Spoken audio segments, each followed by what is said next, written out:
welcome to Peace, Love, Liberty Radio. Online at fppradio.com. It's Wednesday, which means it's the day where I answer your questions. The Ask Me Anything. And I have some interesting questions this week. The first question, it actually stems from a conversation that I was having with someone about what temperature people keep houses at in New Hampshire as opposed to other parts of the country. And originally, I'm from Birmingham, Alabama. So the temperatures that we're experiencing in New Hampshire now are temperatures that I would have, been building a fire in the fireplace when I was a kid. But now, it's not that I'm necessarily used to the cold, but you do adjust to it, and in some way you do wind up getting used to the cold. And the question is about houses and winterizing houses, because I was talking to my friend, and she said that her husband was keeping the thermostat at like 63, and she was like, it's freezing in here. I was like, 63 is actually what we keep the thermostat at, one of the places that I hang out at a lot.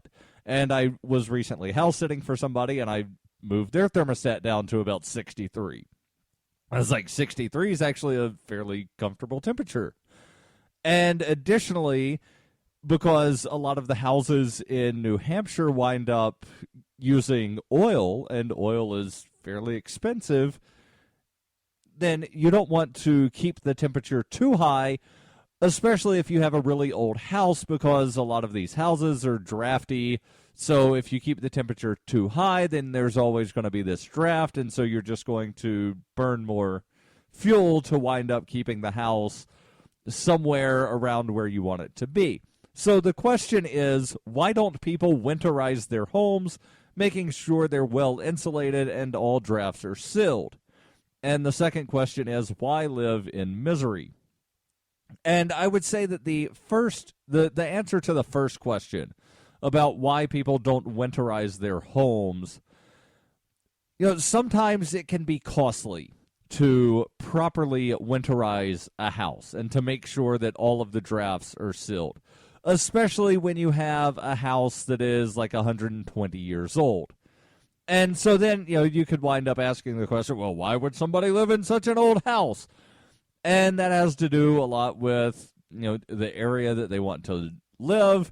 And it's not always feasible to tear down the house and then build a new house on top of. And where are you going to live while you're tearing down and rebuilding a house?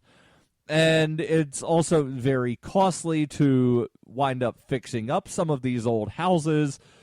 And then one of the problems that you run into is because the current building codes did not necessarily exist when some of these houses were built. So if you do wind up doing any extensive renovation and you're living in a place where the code enforcer is going to come in, well, the code enforcer is going to say, well, you know what, I realize you're only fixing this wall, but none of these walls meet the standard. Your studs aren't 16 inches on center and this and that and all these other things.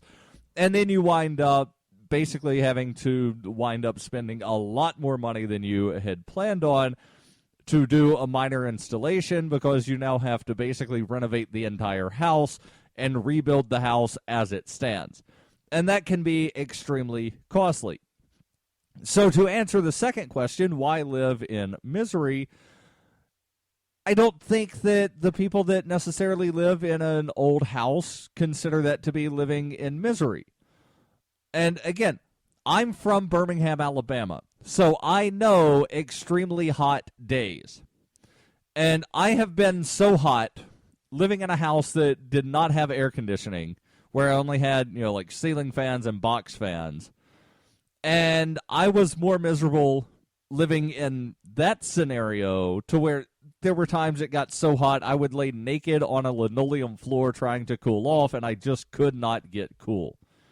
So, and I realize to some extent it sounds cliche, but if you're really cold, you can put on more clothes to wind up getting warmer. If you are extremely hot, you cannot get naked enough to be cool. And I know that there is the claim that, well, if you're really hot, then you put on clothes, and then the clothes absorb the sweat, and that keeps you cool and something. And like, I don't really know the science behind putting on clothes when you're incredibly hot to cool down. That just seems like, opposite of common sense. But I have been so hot that nothing I've done has cooled me off.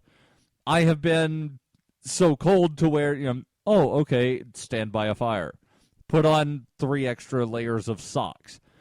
So the whole misery thing, what is miserable for one person might not be for another. So that's really subjective and not a question that I can answer.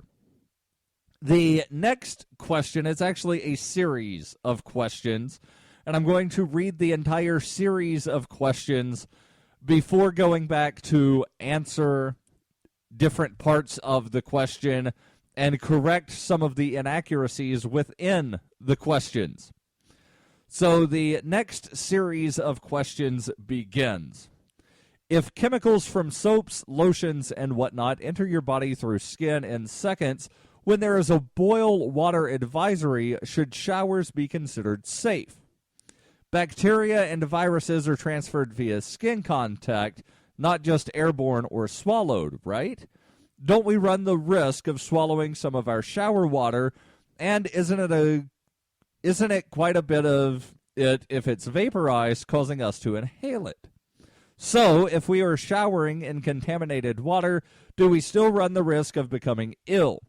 So, should boil water warnings include warnings to not bathe in it also? So, let me begin by answering the presumption here that chemicals from soaps, lotions, and other products enter the body through your skin within seconds. And to do that, I have actually pulled up a question answer thing from a website called Herb and Hedgegrow, to where the woman who runs the site, she says she's a botanical skincare scientist. She runs the site Herb and Hedgegrow, a blog for people who love and make natural botanical skincare. She writes articles about the science of natural cosmetics. So she answers the question, can cosmetics be absorbed into the bloodstream? And I realize that's not exactly what is being asked or presumed in this question, but it does say that chemicals can be absorbed into the body through the skin.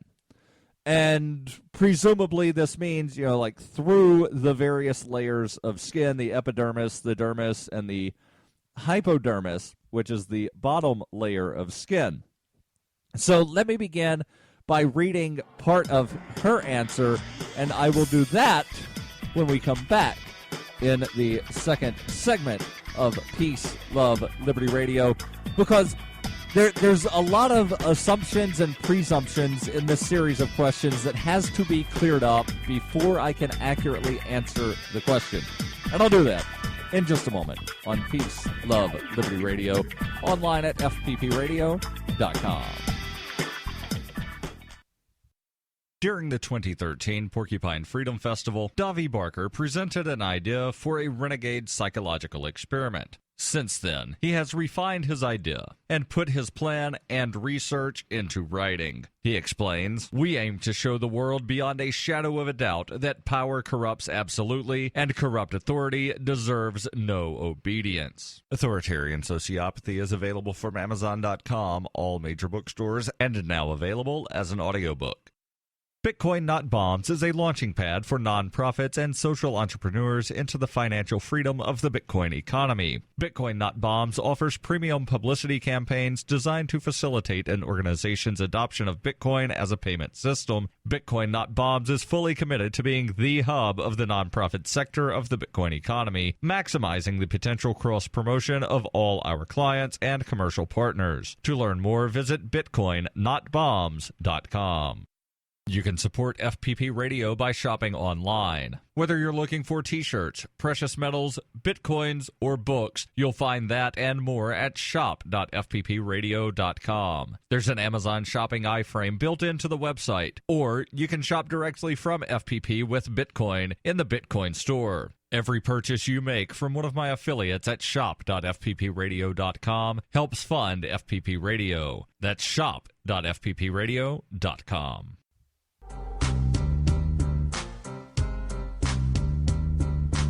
Welcome back to Peace, Love, Liberty Radio. Online at fppradio.com. So I will begin to correct some of the presumptions of these questions in just a second. But first, I want to let you know about the newest sponsor and newest advertiser of Peace, Love, Liberty Radio, as well as a new advertiser in the FPP Radio News and the newspaper FPP News, that is a monthly newspaper that you can download the free PDF version of at news.fpp.cc. And that reminds me, I need to put the March issue online. It is already in print form, and you can get a copy of the print newspaper delivered to your mailbox every month if you either join the fans program or get a newspaper subscription. The info on that is available at news.fpp. The info on that is available at news.fpp.cc. The newest sponsor is Survivor Max by Davi Barker. And in Survivor Max, Davi Barker writes about an 11-year-old boy named Max who must survive the zombie apocalypse alone in New Hampshire. The slow-moving, non-thinking lame brains swarm his home, searching for living flesh. Max must apply his Porcupine Freedom Scouts training to plan his escape, but he first must remember, or rather he must prove, that he is too smart to die. Look for Survivor Max on Facebook and Amazon, or you can read the first chapter for free at survivormax.com. That's survivormax.com. So now back to answering the question, or rather the presumption, that chemicals from soaps, lotions, and other substances can enter the body through the skin. And again, I have pulled this up from herbedgegrow.co.uk. It's a British website, and I will post the link in the show notes. So the lady here that runs this website, she is a skincare scientist, and she answers the question on her site, can cosmetics be absorbed into the bloodstream? She says, in one corner, we've got a group of people who claim that the skin is such an effective barrier that hardly anything can pass through it into the deeper layers of skin, let alone the bloodstream. In the other corner, the natural holistic world regularly spreads snippets around the internet about 60% of chemicals in cosmetics ending up in the bloodstream. That's about 5 pounds of cosmetics being absorbed into our bodies every year. And they claim that it takes 26 seconds for cosmetics to be absorbed, which is true. She says, let's start by looking at a diagram of the skin. And she posts a picture. She says the skin consists of several layers, which are grouped into the epidermis, which is the top layer, the dermis, which is the next layer, and the hypodermis, which is the bottom layer of skin. The epidermis is the first barrier between us and the world. The dermis cushions us from any blows the world has to deal us, and the hypodermis is mainly used for fat storage and contains blood vessels. All three layers in turn are made up of other layers. The epidermis alone consists of 4 to 5 layers, despite it being only 0.5 to 1.5 millimeters thick, depending on where on the body you measure it. These layers in turn are made up of human cells, which are very complex structures. with lots of barriers preventing chemicals from moving in, around, and out of them easily. What I'm trying to show you is that any chemical that's going to make it from the outside of your body all the way into your bloodstream has a long way to go. It's going to be a brutal adventure en route, and many will not survive. She then writes, the outer layer of the epidermis, the stratum corneum, is lipophilic, which means it is oil-loving.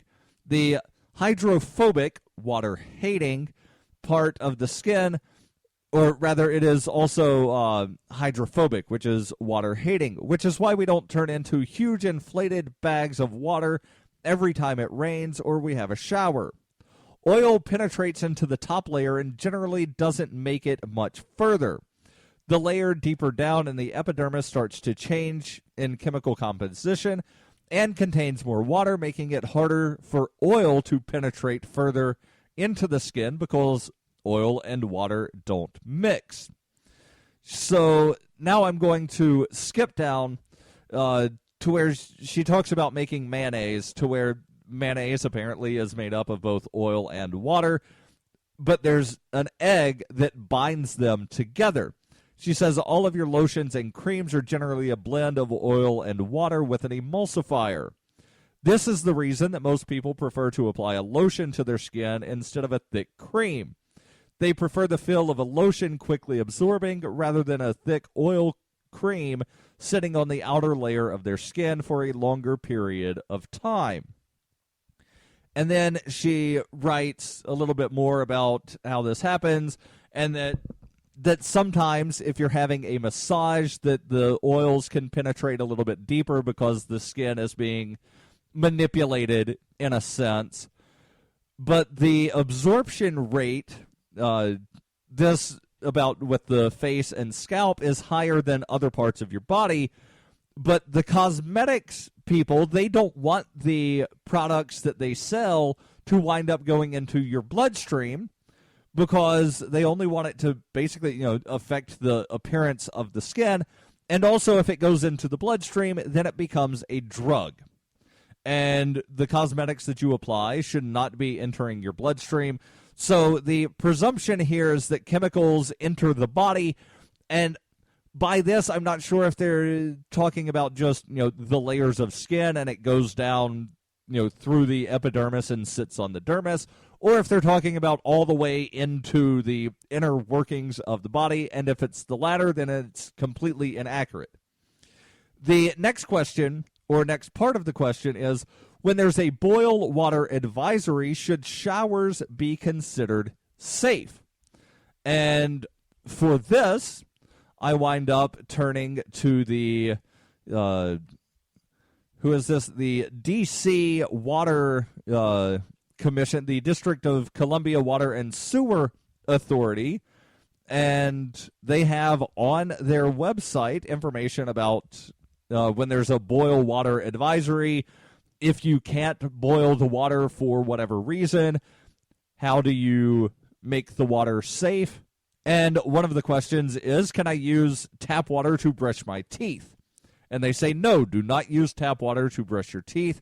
Use boiled or bottled water. Next question. Is it safe to take a shower or a bath? Yes, it is safe to take a bath or shower, but be careful not to swallow any of the water. Use caution when bathing infants and young children. Consider giving them a sponge bath to reduce the chance of them swallowing the water. And I will answer the remaining questions and presumptions when we come back on Peace, Love, Liberty Radio, online at fppradio.com.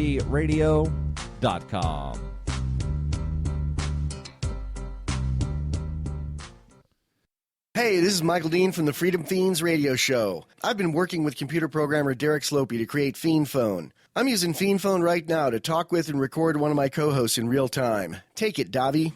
Hey, this is Davi Barker, and I'm 1,000 miles away from Michael, but we sound like we're in the same room.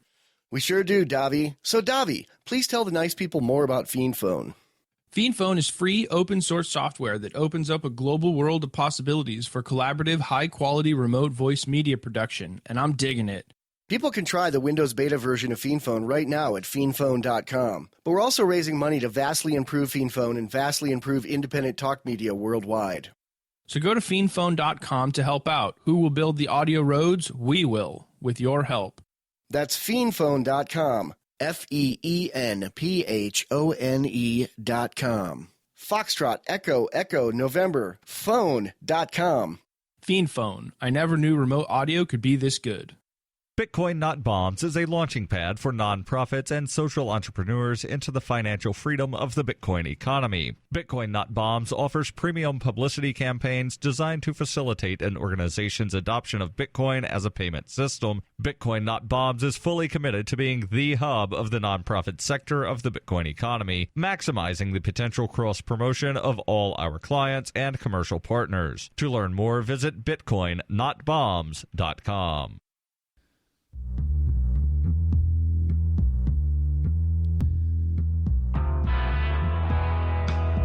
Welcome back to Peace, Love, Liberty Radio. Online at fppradio.com. And I will get back to answering the questions and presumptions in just a second. But first, I want to make sure that I tell you about Roberts and Roberts Brokerage. For over 35 years, Roberts & Roberts Brokerage has been a trusted source for buying and selling your investment-grade precious metals. They also take Bitcoin for precious metals purchases and have permanently removed the minimum purchase amount for all orders paid in the digital currency. Call Roberts & Roberts Brokerage today for knowledgeable advice on investing and a forward-thinking approach to new technologies. 850-478-5270 or online at rrbi.co. That's rrbi.co.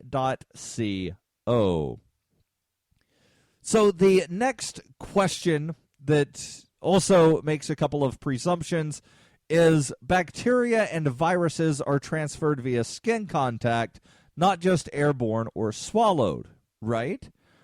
And some can be transferred via skin contact, others cannot, and it really depends on, the type of virus. Some viruses that are, that are airborne can also be, transmitted through skin contact, but have to enter the bloodstream. So it can't just be something that, sits on your hand. Now, if you have an open wound and somebody touches that, then any germs that they had, bacteria, viruses, etc., could then enter the bloodstream that way. So yes and no, some can be transferred via skin contact, but you might not be able to actually catch it, as far as feeling the symptoms, unless it enters the bloodstream. And, there are some things that are, of course, only skin, certain skin rashes, or if something touches the skin, it doesn't necessarily have to get into the bloodstream. So that is both a yes and a no. The next question is, don't we run the risk of swallowing some of the shower water, and it's quite a bit of water if it's vaporized, causing us to inhale it? And I would say that if the water is so hot as to vaporize, then you probably should not actually be standing in that water to shower, because you will wind up hurting yourself very badly. Now, if you're just talking about, water droplets that might be splashing up, I guess in theory you could wind up inhaling some of the water while you're showering, but I believe it's such a small risk to where, based on what the D.C. Water and Sewer Authority has to say, and I also have something from the Tacoma Pierce County Health Department where they also answer the question, is potentially contaminated water safe for bathing and shaving? And their answer is the water may be used for showering, baths, and shaving and washing. if absolutely necessary, so long as you take care not to swallow or allow any of the water in your eyes or nose or mouth. So they go one step further and say make sure that you keep the water out of your eyes, as well as just don't swallow it. They also say that the time spent bathing should be minimized. Though the risk of illness is minimal, individuals who have had recent surgical wounds are immunosuppressed or who have a chronic illness may want to consider using bottled or boiled water for cleansing until the advisory is lifted. So the Tacoma Pierce County health department, they go a little bit further than the DC Water and Sewer Commission and say that, you should still be careful. And that's really the point that I'm trying to make is, be careful. And yeah, it might be safe, but a lot of things can be presumed to be safe, but people still wind up getting hurt doing them. Something else that is included in the PDF here from the Tacoma Pierce County Health Department, someone asked about washing fruits and vegetables and food preparation surfaces, and they say that you should only wash fruits and vegetables with boiled and then cooled water or bottled water or water sanitized with about 8 drops of unscented household bleach per gallon of water. So if for some reason you can't boil the water, then you can, if you get a gallon of water, add about 1/8 of a teaspoon and let it sit for half an hour, and that should wind up sanitizing the water a little bit. They also write that ice cubes should only be made with boiled, bottled, or disinfected water. And then there's other things, and of course I will post this in the show notes so that you can read this at your leisure if you wish to. And the final question, or actually final 2 questions, is, so if we are showering in contaminated water, do we still run the risk of becoming ill? So should boil warnings include the warnings not to bathe also? And I will, again, just refer back over to the document here from the Tacoma Pierce County Health Department, where they say it is safe, but you do run a minimal risk of catching an illness, especially if, and they say recent surgical wounds, and I would always say, if you have any kind of wound at all from a surgery, that you should be careful, not just when there's a boiled water advisory. You should be careful about getting anything in that. And then they say if you are immunosuppressed or have a chronic illness during a boil water advisory, you may want to consider using bottled or boiled water for cleansing until the advisory is lifted. So, yes, you do run a minimal risk of catching an illness, but again, it's minimal. They don't exactly quantify that as far as how minimal, but I do think that you should be safe doing that. Let me skip down and answer the question of what if I have already consumed potentially contaminated water? And this is not part of the Ask Me Anything. This is part of the frequently asked questions that the Tacoma Pierce County Health Department has. And they put, even if someone has consumed potentially contaminated water before they were aware of the boil water advisory, the likelihood of becoming ill is low. Anyone experiencing symptoms such as diarrhea, nausea, vomiting, abdominal cramps, with or without fever, should seek medical attention. Symptoms associated with waterborne illness are also associated with foodborne illness or even the common cold. If your physician determines that your drinking water is making you sick, your case should be referred to, and then they have, the names of the local health departments there. So basically, my takeaway is if there's a boil water advisory, be careful and try to not use the water as much as possible. If you need to take a shower, and showers can be skipped for a day or two at a time, as long as you're, otherwise keeping yourself, not sweaty or dirty. But if you have to, shower, just be careful.